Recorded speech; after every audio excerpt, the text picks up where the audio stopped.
Hello and welcome to the Learn English Lab. Today's advanced English listening practice, well, it focuses on a really crucial topic for anyone who's trying to improve at anything, really. And that topic is how to measure progress without tests. It's kind of the central paradox of learning, isn't it? We're all striving for something, deeply personal, real insight, true mastery, that genuine feeling of capability. Yeah. But then the second someone asks you to prove it, our minds just instantly jump to grade scores, percentages. We revert to those impersonal, standardized metrics. Right, you pull out a spreadsheet. It's like we're conditioned to believe that if we can't put a number on it, it didn't really happen. We sort of outsourced our whole idea of self-worth to an exam sheet. We have. But anyone who has truly felt that amazing aha moment, when a complex idea finally clicks, or has gained that quiet satisfaction of mastering a real skill, they know that the most meaningful learning often happens completely outside of that test format. It does, and that's really the mission for this deep dives today. We want to move beyond the limitations of just a score. We are going to explore some really concrete, practical strategies for actually seeing and supporting authentic growth. And this is for everyone, right? Absolutely. This is vital knowledge, whether you're a parent trying to guide your child, a teacher, a coach, or even just a self-directed learner trying to hold yourself accountable to real, meaningful progress. These are the strategies that help you track the growth that tests consistently miss. Okay, so let's unpack this. Before we can jump into all the alternative tools, I think we need to be really honest about what we're trying to replace. We need to dissect the limitations of the traditional test, because understanding where it fails is probably the key to building something better. That's the foundation. So I want to start by acknowledging something important. We're not saying tests are useless. We're not dismissing them entirely. They do have a function. That's a critical distinction to make. You should think of tests as very high precision tools, but for a really narrow range of jobs. They're excellent at checking for pure recall. Specific facts, definitions, rote procedures. If you need to know that a medical student remembers the exact steps for CPR, a test is super efficient. Or for screening for a minimum level of competency. That seems essential in certain high-stakes fields. For sure. When the consequence of an error is incredibly high, like flying an airplane or performing surgery, you have to have a baseline of factual knowledge that is just non-negotiable. Tests serve that filtering function really well. So they ensure a minimum standard for safety. Right. And even in education, they let you compare learners, either against a set standard, a benchmark everyone should hit, or, and this is more problematic, against each other, which leads to ranking. But they are useful for spotting gaps. If 70% of a class gets a question wrong, the test flags that concept immediately. So screening, identification, basic recall, they're good for that. Yes. But they become dangerously inadequate when we ask them to measure the vast, complex, and sometimes messy process of genuine learning, the kind of stuff we're actually interested in. The stuff that really matters. This is where the whole system starts to break down. Right, because what traditional tests systematically fail to capture are the very elements that define competence and expertise in the real world.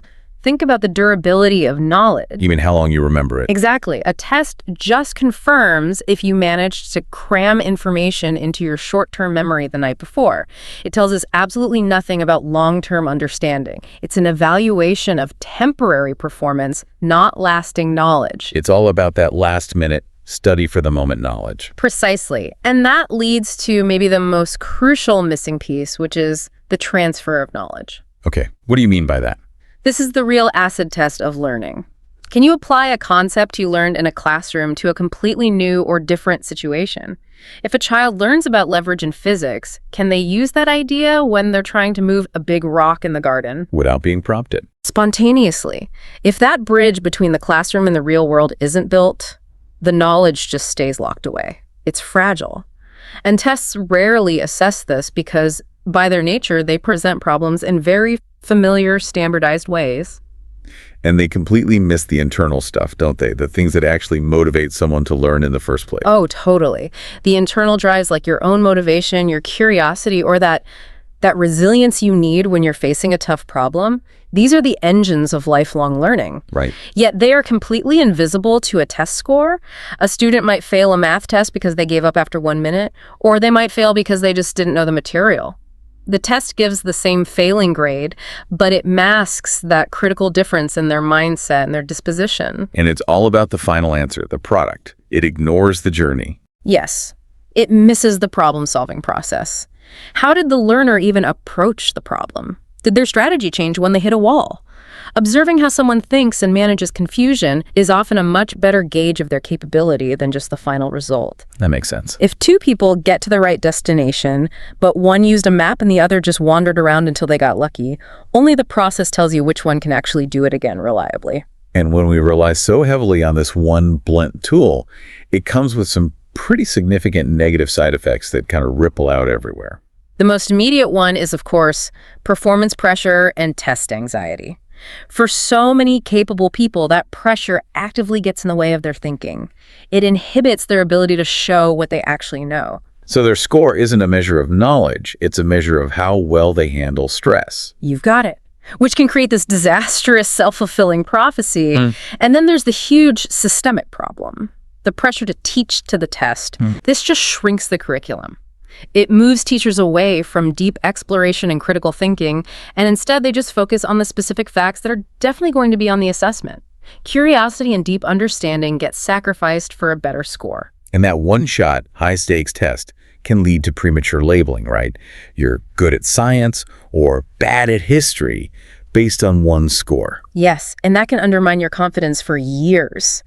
So the core issue isn't that tests are inherently bad, it's that we've let one crude tool designed for recall and screening dominate our entire idea of what progress even means. And here's where it gets really interesting.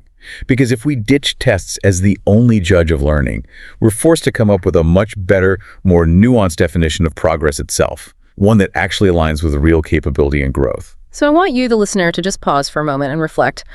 When did genuine, meaningful learning feel powerful to you recently? It probably involved you gaining a new ability or maybe connecting two ideas that were confusing before so they suddenly made perfect sense. You could do something you couldn't do before. You felt undeniably more capable. That feeling of increased capability, that shift from I don't know how to I can do this,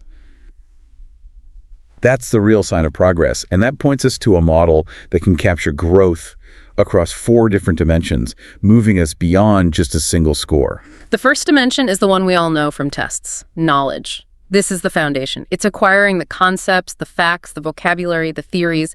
It's the raw data. So using the fractions example from the material, knowledge would be knowing the terms numerator and denominator and understanding what a fraction represents. Exactly. The second dimension is skills. This moves beyond just knowing the ability to actually do. It's practical competence. Sticking with fractions, the skill is being able to correctly add and subtract them. It's the mechanical fluency of the operation, doing it without making errors. Right. Now, the third dimension is the silent one, but it might be the most vital for long-term success. Habits and dispositions. This is about the mindset, the attitude a learner brings to a challenge. So this is completely non-cognitive. We're talking about perseverance. Right. The willingness to stick with a hard problem for 30 minutes instead of giving up. That's a huge part of it. Or the habit of double-checking your work. The belief that your effort actually matters. This is the engine that keeps you going when your knowledge and skills aren't quite there yet. You've nailed it. If a learner has tons of knowledge, but a poor disposition, they give up easily. Their overall capability is fragile. But if they have just a little bit of knowledge, but an incredible disposition, they're persistent, they're curious, their potential for growth is massive. Which is why we have to measure it. We have to. And the final dimension is application and transfer. This is the ultimate proof that the learning has fully taken root. It's when you use what you've learned in a completely different context, often spontaneously. So the fraction knowledge just pops out when you're cooking and you have to have a recipe. Yes, or when you're budgeting for a trip. It proves the knowledge hasn't just been stored away. It's been internalized. It's part of your toolkit for navigating the real world. It goes from being information to being wisdom.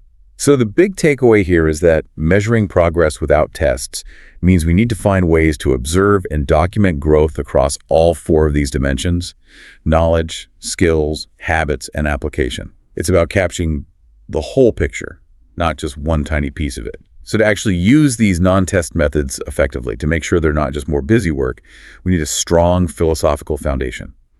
The sources point to 5 key principles that have to anchor any system like this. This is a huge mindset shift. You can't just swap a test for a portfolio and expect things to change. You need these principles. And the first one is non-negotiable. Progress is comparative, but only against your past self. This is all about longitudinal measurement, you versus you from 6 months ago.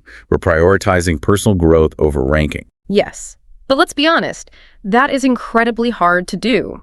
Our society is obsessed with ranking and comparison.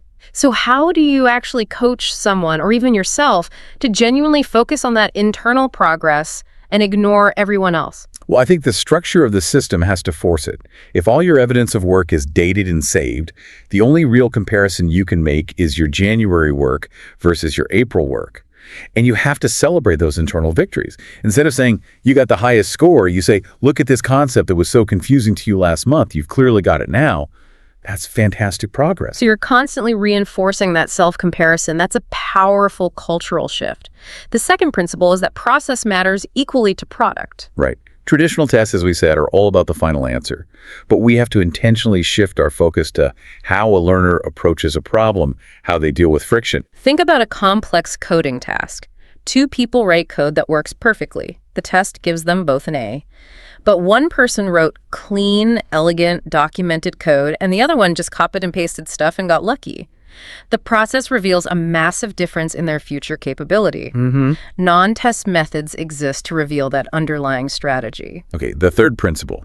Evidence must be varied and authentic. We have to get away from the single, high-stakes event that creates so much stress. A robust picture of growth needs to come from lots of different sources. Observations over time, actual artifacts of work, and most importantly, tasks that feel real and valuable to the learner. Yeah, if the task just feels like it was designed to get a grade, the data you get is immediately compromised. The assessment itself has to be a meaningful task. Like designing a presentation to convince the city council of something is way more authentic evidence of your skills than writing a 5-paragraph essay that no one will ever read. The reality of the audience changes everything. The fourth principle clarifies the nature of this evidence. It's both quantitative and qualitative. So we don't have to throw out numbers completely. Quantitative data points, like the number of books you read or the time you spent practicing, are still valuable. They measure effort and focus. For sure. But those numbers have to be balanced by qualitative observations. The nuance is critical. We need to look at the depth of a discussion or the complexity of the question someone is now asking.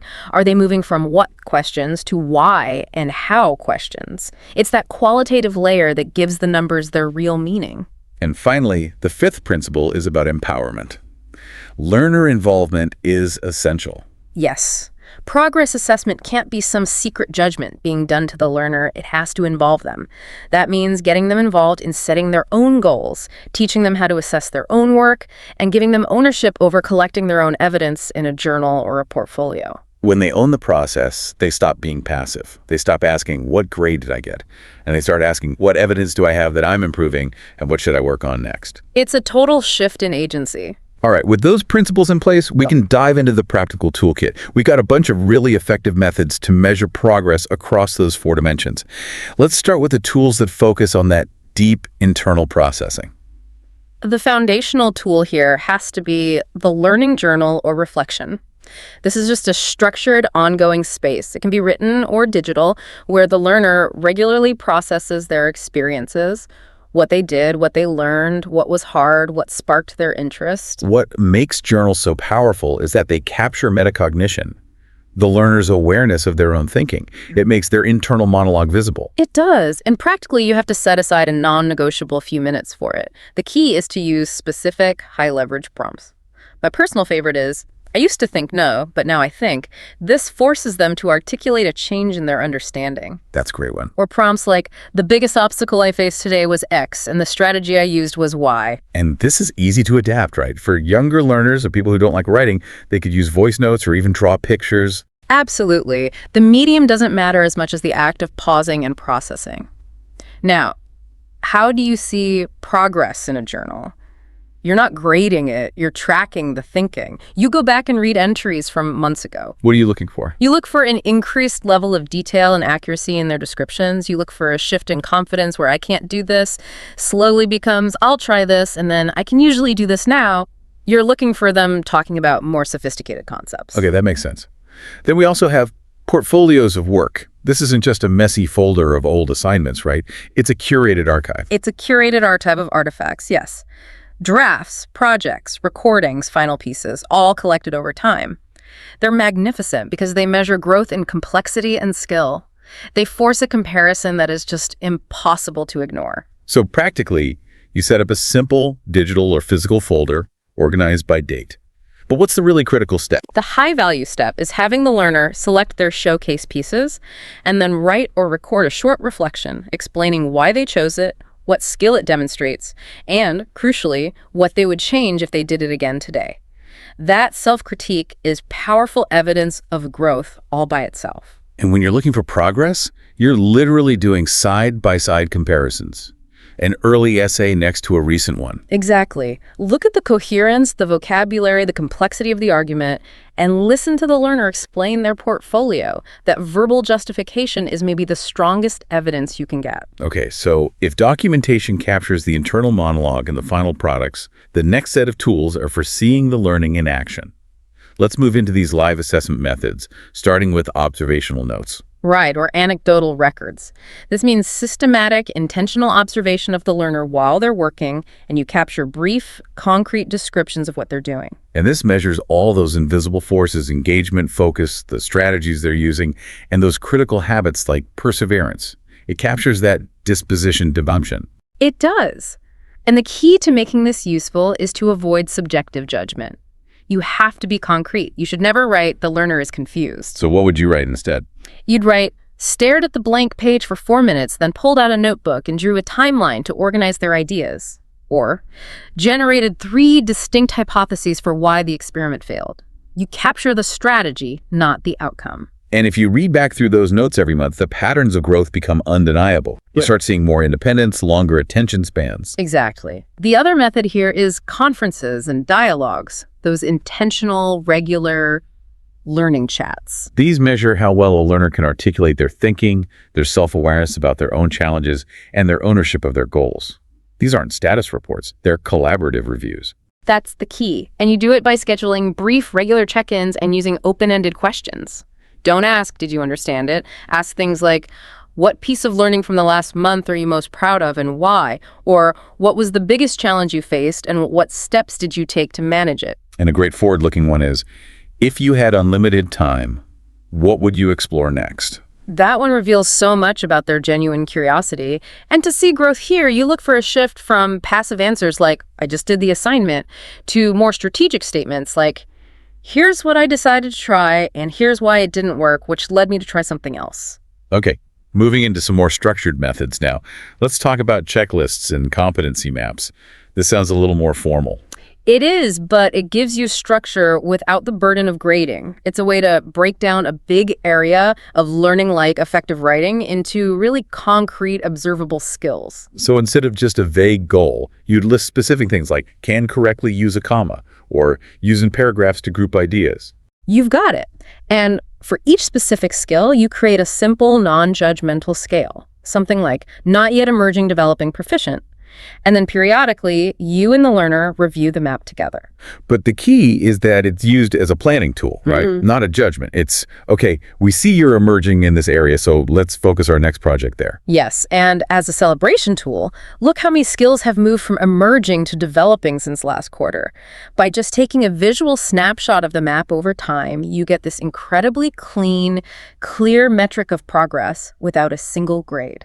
That's really powerful. Now, another structured method, which you said we have to be careful with, is timed or repeated performance done ungraded. Yes, extreme caution is needed here. This measures a very specific thing: fluency, automaticity, and confidence. It's about repeating the same or a very similar task to see personal improvement in efficiency. So things like tracking your typing speed or how long it takes to solve a set of similar math problems. Right. But the caution is paramount. This is only for personal charting. You must never, ever introduce a pass-fail threshold. The goal is just to show the learner, look, last month this took you 12 minutes. Through practice, it now takes you 7. You chart it on a simple graph showing their personal gain. Because the moment you introduce comparison or external judgment, you just bring all that test anxiety right back in. You destroy the intrinsic motivation. It has to be purely about celebrating self-improvement. And this final category of tools seems to capture the ultimate proof of learning when knowledge is actually used to solve a real problem. Let's look at performance tasks and real projects. These aren't just simple assignments. They are authentic, complex tasks that require the learner to pull together multiple skills to create something meaningful for a real audience. So instead of a history report, the task might be to design a sustainable business plan for a developing country based on the historical and economic data they've gathered. Perfect example. That requires synthesis, judgment, and application. And to use these effectively, you have to co-design the criteria for success with the learner. The criteria shouldn't be about neatness. It should be about function. Explains the concept clearly to a non-expert, for example. And when you're assessing progress, you're comparing the scope and ambition of the projects over time. Exactly. Are the projects getting more complex? Are they managing their time better? Next up is a supremely effective and simple method: retelling, teaching, and explaining. If you can teach it, you understand it. It's that simple. It is. This is about having the learner verbalize what they've learned to someone else. You ask them, explain this concept to me as if I knew absolutely nothing about it, or talk me through exactly how you solved this and why you chose that particular method. And for someone more advanced, you can ask those what-if questions to test the boundaries of their understanding. Yes. Can they defend the idea? And over time, you look for their explanations to become more structured, for them to use the right terminology naturally, and for their ability to handle those unexpected follow-up questions to improve. And finally, we have the gold standard: real-life application and independent use. This is the strongest evidence possible. It's watching for those spontaneous moments when a skill is used outside of the formal learning setting, without any prompting. Like using mental math at the grocery store. Or a teenager using economic principles to analyze a big purchase they're thinking about making. These are the undeniable moments of proof that the learning is real and it's lasting. So how do you track that? You just have to stay alert. And when it happens, you name it. That's exactly the kind of critical thinking an engineer uses. And you make a quick observational note. If those moments become more frequent and sophisticated over time, you have the ultimate proof of true learning. Okay, we've just discussed over a dozen incredibly robust methods. But here's the critical warning, isn't it? Trying to do all of this at once is a recipe for disaster. It's immediate, intense burnout for both the guide and the learner. We can't replace test-based overwhelm with assessment method overwhelm. We have to have a simple, sustainable system. Simplicity is key. So, step one is to start with your purpose. You have to know why you're measuring progress in the first place. Right. Is it to guide your next steps? Is it for motivation? Or is it for external documentation, like a school report? The purpose dictates which tools you're going to choose. If it's for motivation, you might lean on conferences and projects. If it's for documentation, you need portfolios and structured logs. Step 2 is to choose a core set of 3 to 4 tools. You commit to these and treat everything else as optional. A great balanced combination could be a portfolio, weekly learning journals, a competency map for one key subject, and a monthly conference. That's it. That's your operating system. And then step 3, make it routine, not extra. It has to be integrated into the normal rhythm of learning. For sure. You just say, we always end our sessions with a 2-minute reflection. Or every Friday, we pick one piece for the portfolio. It becomes a natural part of the process, not some big stressful event. And the fourth step is to involve the learner in the design. You have to give them ownership. Yes. Ask them, how would you like to keep track of this? The more ownership they feel, the more authentic the evidence becomes. Okay, let's tackle the big challenge: communication. What do you do when stakeholders, parents, administrators expect traditional grades? You have to learn how to translate your evidence into a convincing narrative. The rule is simple. Tell the story, not just the data. Instead of saying, we don't do tests, you say, we use a comprehensive portfolio-based system that tracks growth over time. And then you have to be ready to show, not just tell. So you share before and after work samples? You show the competency map? You include quotes from the learner's own reflections. And you have to use clear, concrete language. Avoid vague compliments like, they're doing great. What's a better way to phrase it? Be specific. In September, they wrote single paragraphs. By December, they were drafting multi-paragraph pieces with clear supporting details. That level of precise evidence is infinitely more convincing than a B+. And finally, create simple summaries. A progress snapshot with a clear structure. Right. 4 sections: strengths, evidence, current focus, and next steps. That structure gives meaning and actionable information to the whole story you're telling. Moving away from a test-based system isn't automatically easy, though. There are common pitfalls that can trip people up. Oh, for sure. The first and most common is trying to measure every single thing. This is the fast track to burnout. You see progress everywhere and you feel like you have to document all of it. What's the solution? Strict boundaries. Focus on capturing representative evidence from your core tools. Trust that some learning will just exist in real life, not in your records. The second pitfall is a tricky one: replacing tests with other equally stressful measures. This happens when you turn a portfolio review into another high-pressure grading event. So you have to relentlessly emphasize effort and growth over perfection. Use that comparative language. Compared to your first project, you're getting so much better at X. It has to be about the distance covered, not the final destination. The third pitfall is making the system overly complicated. We love our fancy multi-page tracking forms, but they're just not sustainable. Start minimally. Start simple. You only add more structure when there's a clear, practical need for it. And finally, the fourth and most important pitfall: forgetting the human side. Progress is about more than just skills. It's about identity. Learners are always asking themselves, am I capable? Can I learn hard things? So the system has to feed a healthier internal story. A story that says, my effort matters. It's okay not to know the answer right away. If the system doesn't build confidence alongside competence, it's failed, no matter how good the data is. To pull this all together, let's walk through that middle school writing example from the source material and see how this works over 3 months. Okay, so in month 1, we build the foundation. The learner picks 3 different writing samples for their portfolio.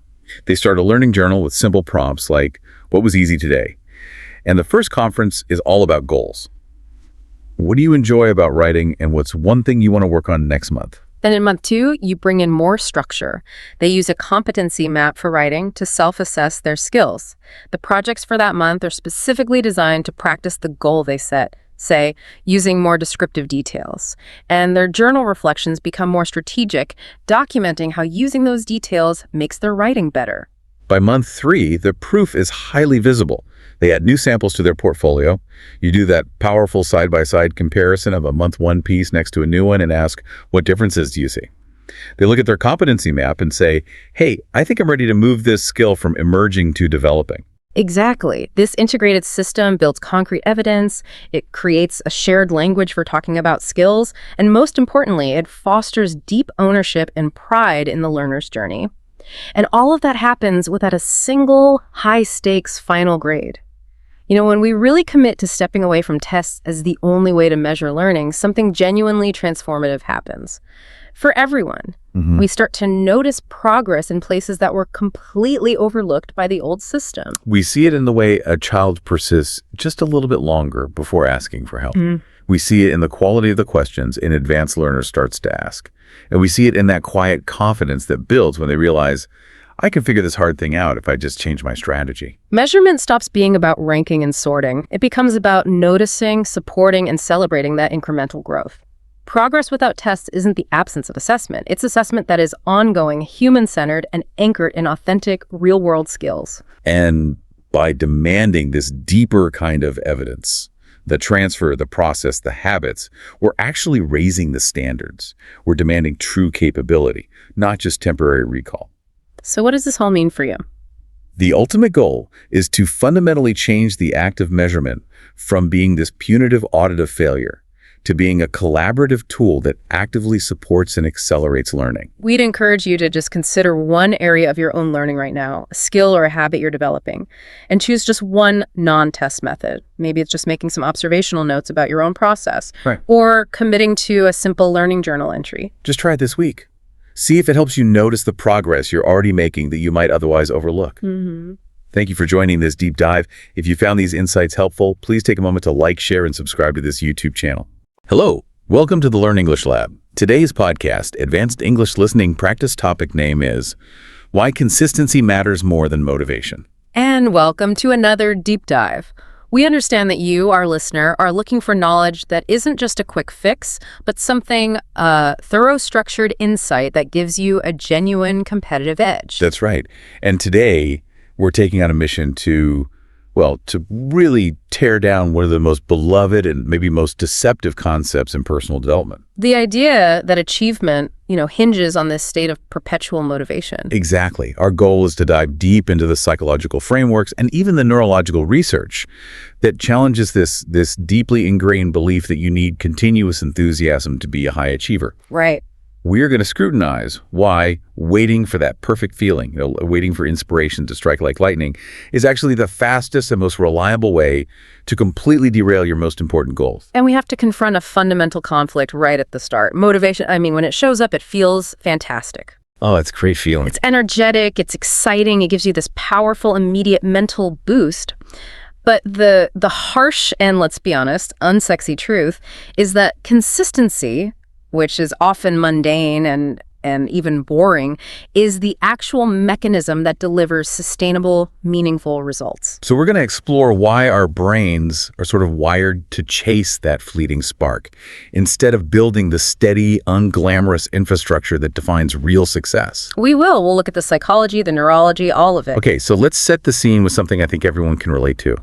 The motivation trap. The classic example. Picture the 6 a.m. alarm scenario. Yeah. It's dark outside, it's cold, and that alarm it blares, shattering the quiet. And just maybe 12 hours ago, you felt fierce. You watched an inspiring speech maybe, or read a quote that just set a fire in your belly. Total conviction. You swore with absolute certainty that this time you were starting that new habit. The writing, the workout, the difficult project, whatever it is for you. But that intense surge of motivational fuel, that emotional promise you made to yourself, it has just mysteriously evaporated overnight. The warm, inviting covers our sanctuary.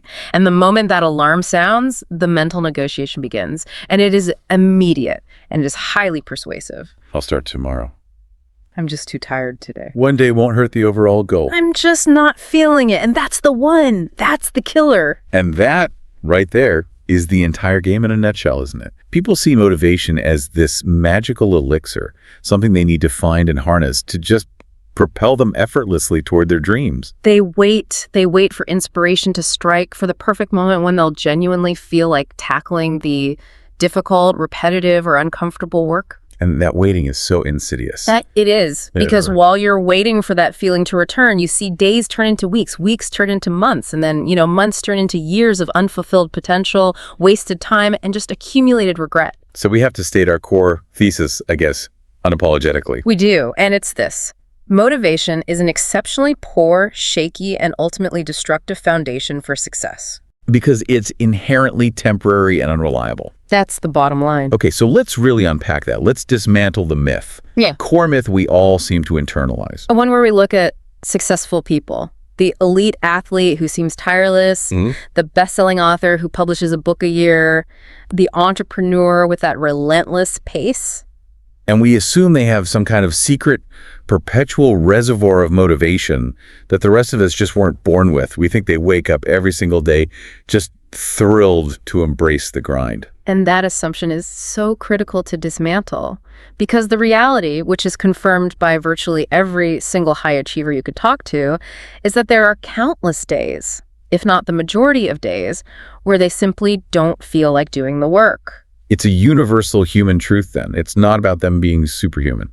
Not at all. Their bodies ache, their minds resist, and they would much, much rather be doing something far more comfortable or enjoyable. This is true no matter what level of success they've attained. So if it isn't infinite enthusiasm, what is the actual difference? What separates them from the people who quit? The difference is simple, but it's revolutionary in its implication.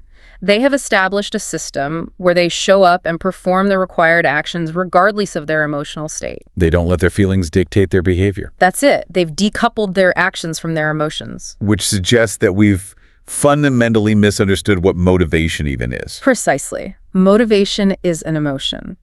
And like all emotions, excitement, joy, sadness, fear, it's transient. It comes and it goes. And it's governed by all these complex factors, many of which are totally beyond our control. Totally. Both internal and external factors.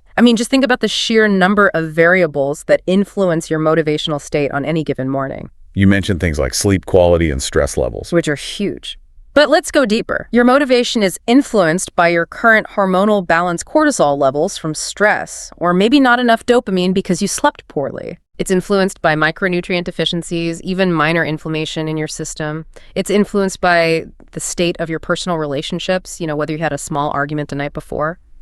So trying to build this demanding professional structure, or any habit really, on top of this shifting, chemically volatile, emotional foundation, it seems absurd when you break it down like that. It really does. And then you have the external factors, trivial things even, the weather, or a momentary frustration like being cut off in traffic on your way to the gym.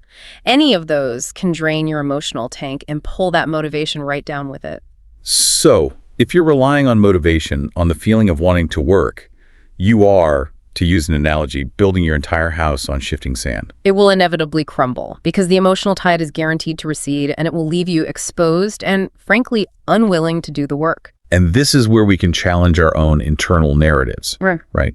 If motivation alone were the key, then every single person who ever felt inspired by an amazing TED Talk or set a really aggressive New Year's resolution would have achieved this massive life transformation. And we know empirically that is just not the case. The blunt fact is that the graveyard of abandoned goals, of resolutions, half-written novels, unused gym memberships, it is absolutely filled to the brim with people who were once incredibly intensely motivated. So their motivation didn't fail because it wasn't strong enough in that moment. No, it failed them because it did what all emotions do. It faded. We mistake the intensity of the spark for the fuel that's needed for the long haul. That is a key distinction. Motivation is the spark that can start the engine. It provides that initial burst of energy you need to overcome inertia. But it was never designed to be the sustainable, long-term fuel that keeps the engine running for months and years. It's just a temporary neurological signal. Designed to get you moving, not to keep you moving forever. Okay, so having established that motivation is, at its core, unreliable psychology, we need to shift our deep dive into the neuroscience to understand the physical, the structural power of consistency. Right, we need to look under the hood, so to speak, and see what is physically happening inside our brains when we choose to show up and do the work, even when we kind of hate it. So let's start with the difficulty. Why does a new habit feel so hard at first? Well, when you perform any new behavior, whether it's learning a complex piano piece, figuring out new software, or starting a physically demanding exercise, your prefrontal cortex, or PFC, is heavily engaged. And what's the PFC's job here? The PFC is the brain's executive control center. It handles all the high-level stuff. Decision-making, conscious planning, rational thought, problem-solving. It's the most energy-expensive processing unit in your brain. So when I'm learning a new task, it's my PFC that's calculating every single step. Every step, which muscle to move, which key to press, which line of code to write. It's all conscious, deliberate effort. And this process is just inherently exhausting. Highly. Your brain is literally burning through high amounts of glucose and expending significant neural resources to do something that is not yet automatic. This is why, when you sit down to learn something completely new, you feel mentally drained so much faster than you would doing routine stuff. You're tasking the brain's most expensive cognitive machinery with a job that, ideally should be automated. You are. And that fatigue we feel, it's not a moral failing. It's not a lack of willpower. It's a physical sign that our PFC is being overloaded. Which brings us to the magic moment, the neurological process that consistency kicks off. Yes.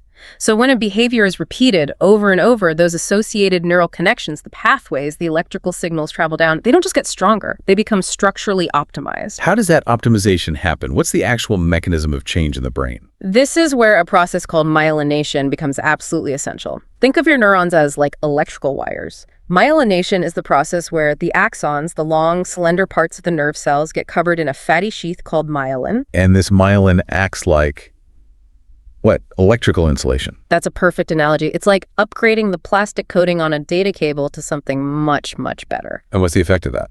The impact is profound.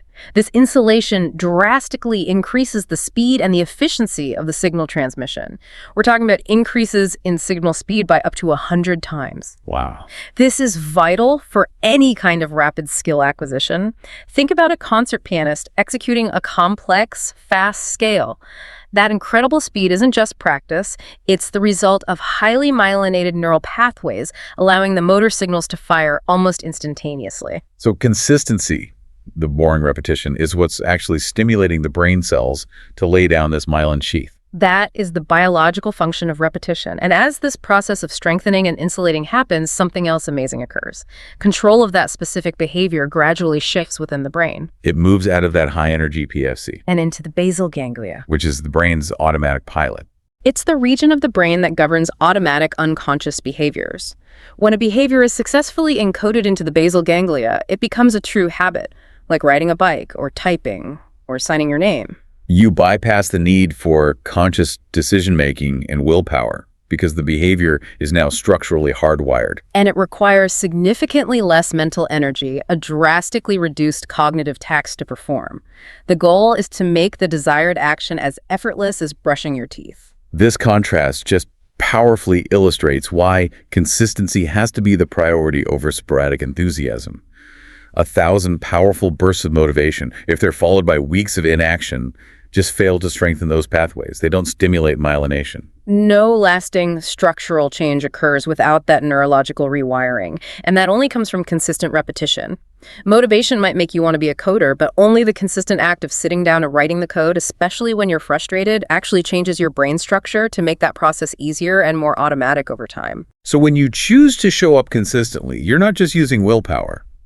You're literally engaging in a form of brain surgery on yourself. You're changing your future capacity for ease. That's a great way to think about it. Okay, so we have the neurological foundation.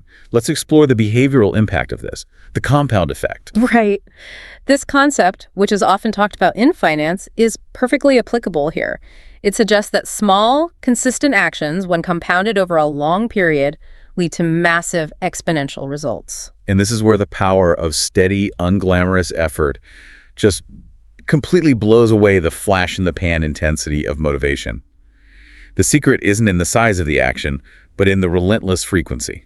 Let's really dig into that 20-minute reading example, because it's a perfect illustration of how a seemingly trivial effort can transform your results. Most people think, what good is reading for just 20 minutes? I need to set aside a whole afternoon. They dismiss it. It's too small to matter. But when you actually do the math, it's kind of staggering. So 20 minutes a day, that's 140 minutes a week. Right, so an hour and 40 minutes a week, which translates to roughly 120 hours of focused reading per year.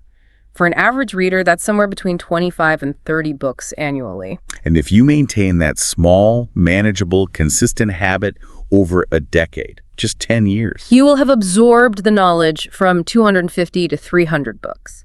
That accumulation of knowledge, of perspective, far, far exceeds what most people achieve in their entire lifetime. Now let's contrast that. Let's compare that to the motivation-driven person. We'll call them person A. They wait for inspiration to strike. Maybe they binge read for 5 hours straight when they're feeling really energized. But they only do this sporadically, maybe 4 or 5 times a year. So person A gets these intense bursts of passion, but there's no frequency. Right. They might finish 5, maybe 6 books a year, but the information is poorly retained because it's this intense, non-reinforced input. And worse, their knowledge acquisition just stops dead the moment their mood dips. Whereas person B, the consistent reader, is accumulating this massive body of knowledge and, just as importantly, strengthening the neural pathways for comprehension and retention. Consistency defeats intensity. Every single time. Real lasting progress isn't built by heroic efforts on your best days. It's built by the minor, steady actions you take, especially on your worst days. And this compounding principle is universal, isn't it? It applies to fitness with, I would say, brutal clarity. Oh, absolutely. Consider 2 people focused on weightlifting. Person A, driven by motivation, hits the gym for 1 3-hour high-intensity marathon session on a Saturday, feels completely wrecked for days afterwards. And person B commits to 3 45-minute sessions spread throughout the week. Person A is constantly fighting soreness. They often get minor injuries from overtraining on that one day, and they experience rapid detraining between sessions. That intense workout only compounds their need for a motivation to go back and do it all over again. Meanwhile, person B is providing this consistent, manageable stimulus. So they recover faster. They maintain muscle protein synthesis more effectively. And the neurological pathways for their movements are constantly being reinforced. Over 6 months, person B's cumulative gain in strength and physique will utterly eclipse the sporadic heroics of person A. This leads us to a really crucial principle that you see cited a lot in achievement literature. The idea that you do not rise to the level of your goals. You fall to the level of your systems. And that's a powerful shift in perspective, isn't it? It's a huge shift. Motivation might set an ambitious goal, the vision, like I want to be fluent in Spanish or I want to save enough for a down payment. But only consistency can establish the operational systems you need to actually achieve it. The system is the daily map. It's the present moment execution. Exactly. What's the practical difference in your daily focus? Well, if you focus on the goal of being fluent, you're always measuring yourself by how far away you are. And that's discouraging. But if you focus on the system is, I will spend 15 minutes reviewing flashcards and listen to one Spanish podcast segment every morning. If you do that, you succeed every single day that you execute the system. Your satisfaction comes from adherence to the process, not from the distant outcome. And if the system is executed consistently, the outcomes, they just sort of materialize on their own. Success becomes almost automatic. It becomes an inevitable byproduct of the process. Okay, so this idea of focusing on the present execution of systems rather than the future goal, it brings us to what might be the single most profound internal result of consistent action. The change in identity. Exactly. This is the real chasm that separates chasing a feeling from actually building a future. Let's contrast those two actions one more time. When you take a motivation-driven action, it's conditional, it's temporary. The internal dialogue is, I'm doing this only because I feel energized right now. And when that feeling dips, the behavior stops. Your internal identity stays the same. You're still just a person trying to do the thing. But consistency is where the magic of self-creation happens. Every single time you perform that consistent action, you are casting a vote for the type of person you wish to become. That's a great metaphor. Every time you show up at the gym, you're voting for being an athlete. Or a fit person, yeah. Every time you open your laptop and write those 500 words, you are casting a vote for being a writer. Every time you prioritize saving that money instead of spending it, you are voting for being financially responsible. And over time, all these cumulative votes, they reach a kind of psychological threshold. They do. You cross over from aspirational behavior to self-identification. You stop trying to exercise or trying to write. You simply are that person. The behavior isn't an external chore you have to force yourself into anymore. It becomes part of the internal wiring of who you are. And this fundamental internal shift is the ultimate goal of consistency. Which must make consistency dramatically easier in the long run. You're no longer relying on summoning willpower. You're just acting in alignment with who you already believe you are. That's it. A dedicated musician doesn't need external motivation to practice their instrument. Practicing is simply what they do, because they identify as a musician. This is the critical failure of motivation. Because it's external and fleeting, it can never create this fundamental internal shift. Only sustained, consistent action can actually forge a new identity. That's right. Okay, so if consistency is so overwhelmingly superior, why do we as human beings still gravitate toward that dopamine hit of motivation? Why do we choose the quick fix excitement of a grand plan over the hard, often boring, mundane reality of repetition? This brings us to the internal enemy, what some people call resistance. The pushback. The pushback, exactly. Motivation feels fantastic because the act of planning or just feeling inspired triggers an immediate dopamine flood in the brain. It's exciting. It gives us instant gratification. We see these clear, vivid visions of success, often without having to do any actual work. You get a payoff just from the high emotional state, but consistency, the actual day-to-day work, is the complete opposite experience. It's tedious, it's repetitive, and it often involves embracing some kind of low-level discomfort or boredom. Right. There is absolutely no immediate dopamine rush when you drag yourself out of bed at 5 a.m. or sit down to revise a complex document for the 10th time. Consistency requires a commitment to delayed gratification. It demands that you push through the unglamorous middle stages of any worthwhile endeavor. And this is where that concept of the resistance from Stephen Pressfield really comes into play. This idea of an internal psychological force that actively fights against any meaningful, growth-oriented endeavor. And the resistance is cunning. It absolutely loves motivation because motivation is predictable. It's easily defeated. How so? When you're relying on motivation, all the resistance has to do is wait. Just wait patiently. It knows that feeling will inevitably fade, and then it provides what sounds like a perfectly reasonable, compassionate excuse to quit. You've earned a rest. You're too tired today. It's not perfect yet, so don't even bother submitting it, all of those. So consistency then must be the mortal enemy of the resistance. It is, because consistency is independent of feeling. It's a commitment you make regardless of your mood, your physical state, or that persuasive voice in your head. By adopting consistency, you take away the resistance's most powerful weapon, which is waiting for you to fail to feel inspired. You make the choice before the emotional battle even begins. You do. You've already decided what you're going to do. Okay, so understanding the why and the neuroscience is crucial, but this deep dive has to focus on the how. What are the specific practical strategies for actually building consistency into our messy, unpredictable lives? Right, let's get practical, and we have to start by addressing the biggest initial mistake, which is fueled by that motivational high. Which is starting with massive, ambitious goals. Yes. The high convinces us we can change everything overnight. We try to implement too many new habits at once, and it leads to an inevitable rapid burnout as soon as that initial enthusiasm is gone. So the counter strategy is to start ridiculously small. Yeah. So small that the action feels almost trivial. That is the key. You're aiming for something so small, it eliminates all possible excuses. This is often called the 2-minute rule. The objective at this stage is not maximal output. It is establishing the pattern. So if you want to build a reading habit, you don't start with 50 pages. You start with reading one single sentence, or maybe 1 page a day. If you want to start exercising, you start with 5 minutes of stretching or doing 10 push-ups. And for learning a new skill, you commit to just opening the textbook for 2 minutes. The bar must be so low that the task is practically impossible to skip. Once the consistency is established, once you have the habit of just showing up, then you can gradually increase the duration or intensity. But starting at full throttle is a recipe for failure. Okay, so strategy 1 is start ridiculously small.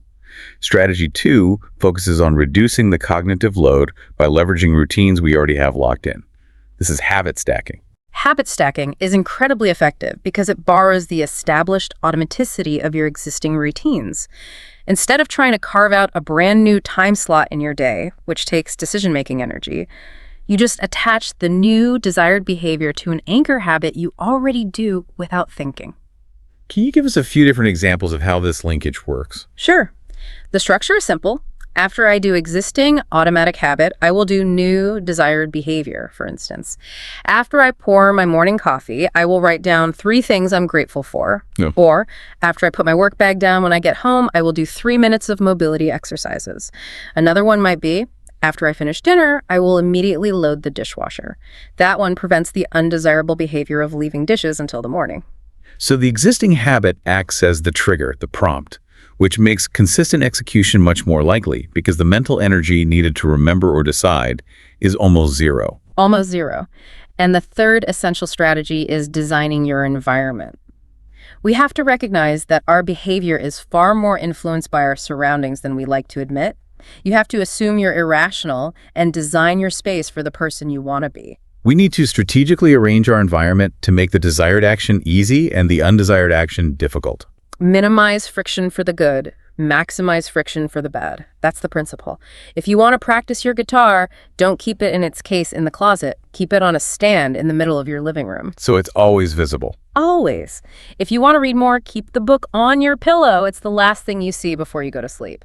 The physical arrangement of your space dictates so many of your choices. And what about reducing the impulse for distractions? You maximize the friction. If you waste too much time on social media, you could delete the app from your phone and only access it through a desktop browser. That adds several seconds of friction and allows your conscious mind to intervene and say, do I really want to be doing this? And for exercise, you could set out your workout clothes and running shoes by the door the night before. You could even sleep in them. The point is, every small environmental advantage you create accumulates over time, making consistency the default path, not the difficult choice that requires a ton of willpower. All right, strategy 4, tracking your progress. This one taps into the powerful psychological incentive of maintaining a streak. Tracking is critical. Humans derive this deep subconscious satisfaction from maintaining a chain of progress, especially once that streak gets a little bit long. The visual representation of your success becomes highly motivating in itself. And the classic example here is the Jerry Seinfeld method for his writing practice. That's the one. Seinfeld focused relentlessly on just marking a big red X on a large wall calendar for every single day he wrote new material.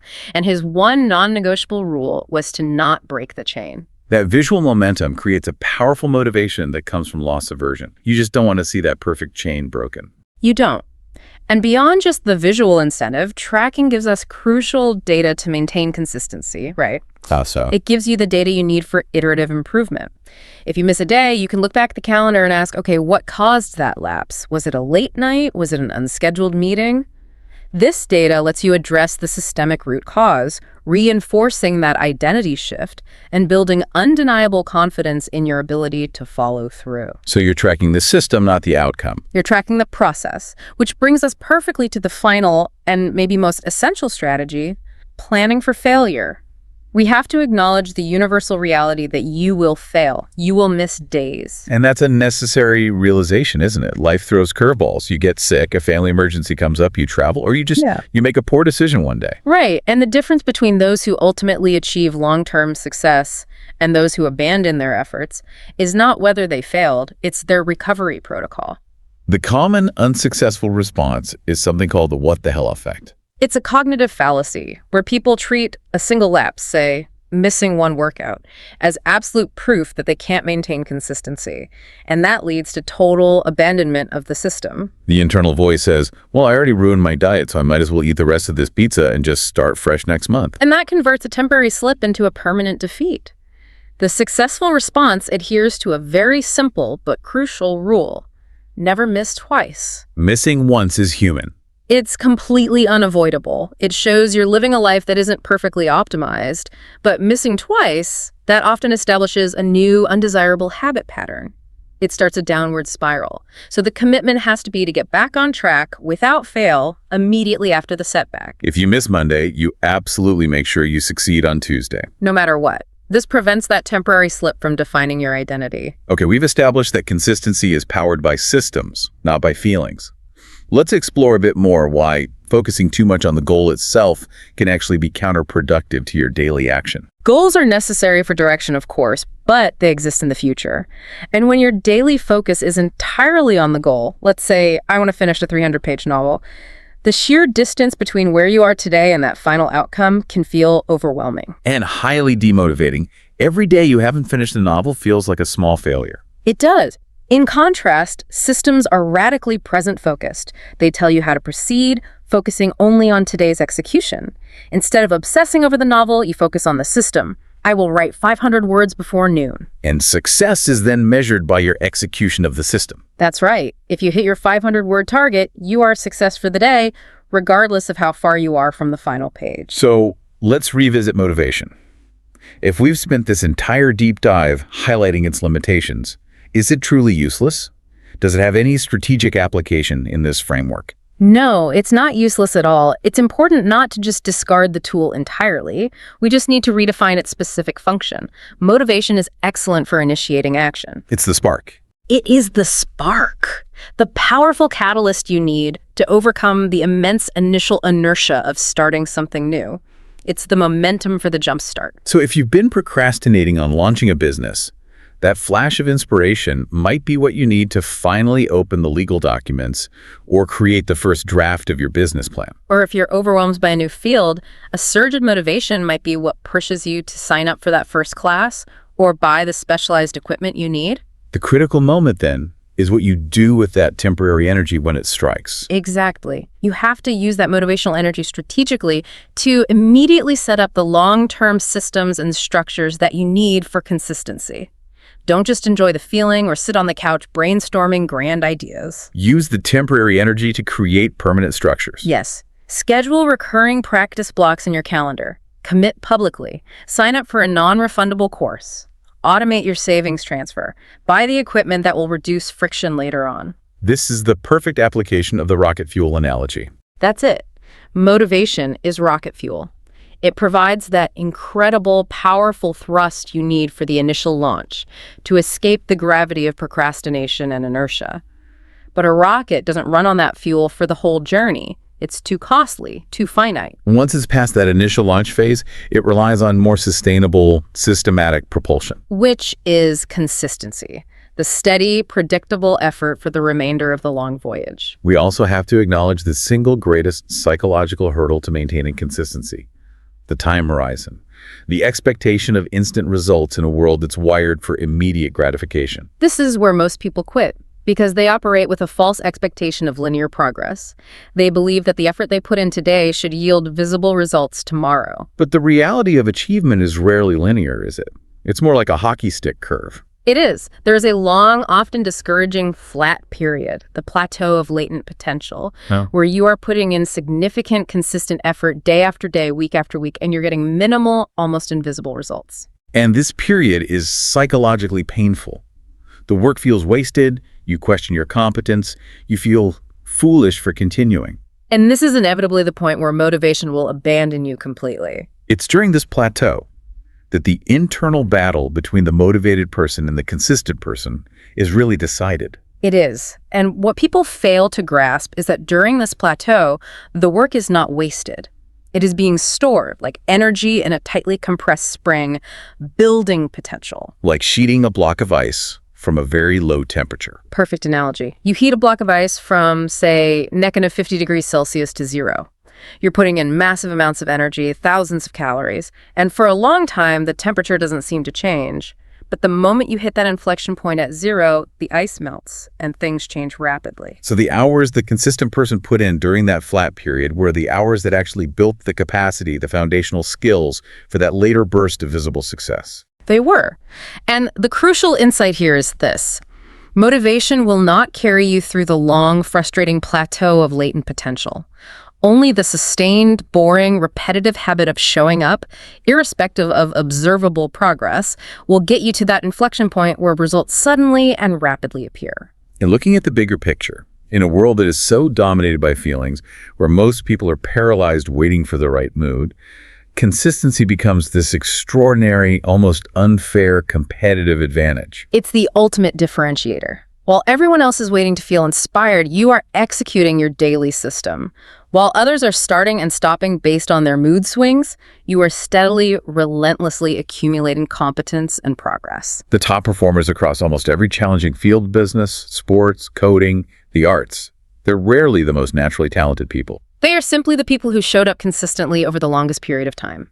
They're the ones who practiced when inspiration was totally absent, who kept publishing when sales were slow, who steadily accumulated skill while their more gifted peers were waiting for the muse to strike. Which should be immensely encouraging for you, the listener. It should. It means that excellence and high achievement are not reserved for the lucky or for those born with some exceptional talent. You don't need special circumstances. You don't. You simply need to execute the formula that is available to anyone who is willing to embrace the mundane, showing up consistently for a very long time. And this sustained theme brings us to a really beautiful, defining paradox that ties this whole deep dive together. The freedom of discipline. Exactly. Discipline and routine, they seem restrictive. They bind you to a schedule. They force you to do things you don't want to do. Yet, they are the very things that ultimately lead to genuine, lasting freedom. Let's analyze the alternative one final time. If you are driven by motivation, you are entirely enslaved to your fluctuating feelings. Your progress, your productivity, your entire capability is dependent on external moods. Your sleep, your stress, the news. Your mood becomes your undisputed master. But when you choose consistency, you reclaim agency. You reclaim control. That is the core payoff. You choose to become the author of your own story. You decide what you will do, rather than being a passive passenger who's just buffeted by emotional winds. And over time, the compound effects of this chosen, consistent action create tangible freedom and options that the motivation-dependent person will simply never have access to. Can you give us some of those tangible, real-world payoffs of this consistent discipline? Sure. The marathoner who consistently trained for years, even on days they felt exhausted, now possesses the physical freedom to decide to run 26 miles at will, just because their body can do it. Right. The writer who consistently practiced their craft has the freedom to express complex ideas with precision and clarity, which secures them professional opportunities. The entrepreneur who consistently built their systems day after day gains financial independence. The pattern is always the same, and it's absolute. The discipline, the consistent action preceded the freedom. So let's reiterate the unsexy but vital truth as we wrap up this deep dive. Motivation will come and go. That is simply part of the universal human experience. You cannot change that fact, and you must stop waiting for it. But you possess absolute control over your commitment to consistency. You have to make a concrete choice today that your actions will no longer be held hostage by your fleeting feelings. You have to embrace the boring, repetitive work and trust implicitly in the compound effects of those small, steady actions over time. It isn't about waiting for the stars to align or seeking some perfect emotional moment. It's about committing to the system, day after day, week after week, regardless of how you feel about it. Consistency is the single most reliable bridge between your potential and your results, between your current reality and the future you envision for yourself. And here's a final provocative thought to build on the architecture of achievement we've discussed. Motivation did not quarry the stone, lay the blocks, or design the complex interior of the pyramids. Consistency was the silent, inexorable force behind those monumental achievements. All that is required of you, the listener, is to simply show up and start laying the first small block today. Thank you for joining us for this deep dive into the architecture of achievement and dismantling the myth of motivation. We encourage you to apply this knowledge immediately. Think of one ridiculously small, consistent action, 1 page, 5 minutes, 1 email that you can commit to starting today. Not tomorrow, not when you feel like it, but right now. We hope this deep dive was valuable. If you enjoyed learning why consistency trumps motivation, please like, share, and subscribe to this YouTube channel. We'll catch you on the next deep dive.